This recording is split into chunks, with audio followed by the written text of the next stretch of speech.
বলতেছে আমার কাপড় চোপড়ের সমস্যা। না আমি আপনাকে নেব না, কারণ আপনার ড্রেস আপ ভালো না, আমাদের ভালো না। এক্সকিউজ মি একটু মামা সাইডে এইভাবে চলাফেরা কি হয়েছে কি ঝামেলা এখানে? করেন আপনি দেখছেন? করেন। আচ্ছা ভাই কি সমস্যা কি আপু, সমস্যা কি? আমি বলতেছি আমি এখান থেকে ওইখানে যাব, এনে নিতে পারবে না। কেন? কেন নেবেন না আপনি? দেখেন মামা, যদি আমার বলে যে কেন নিবে না, সেটা যদি বলে তার তো হয়। উনি বলতেছে আমার কাপড় চোপড়ের সমস্যা। না আমি আপনাকে নেব না, কারণ আপনার ড্রেস আপ ভালো না, আমাদের দেশে এইভাবে আর কোনো 10 জন নিয়ে চলাফেরা করে না। আচ্ছা মামা শোনো, আমি তোমার কথা বলি। তুমি রিক্সা নিয়ে বেরোছো না বাইরে?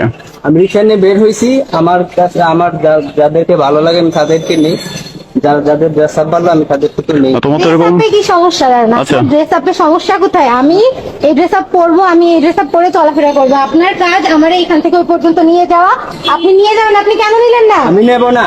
কেন নেবেন না? আমি নেব না। আচ্ছা ভালো না। এক্সকিউজ মি আপু, আস্তে কথা বলেন আপনি। যেভাবে চলাফেরা করে সেভাবে আর 10 জন মেয়ে দেখছেন? হ্যাঁ, আমি দেখছি। আর 10 জনের ভিতরে 8 জনই এইভাবে চলাফেরা করে। অবশ্যই আপনাকে দেখছি এভাবে আর দেখছি। 10 জন মেয়ের ভিতরে 8 জন মেয়ে এইভাবে চলাফেরা করে। হ্যাঁ করে?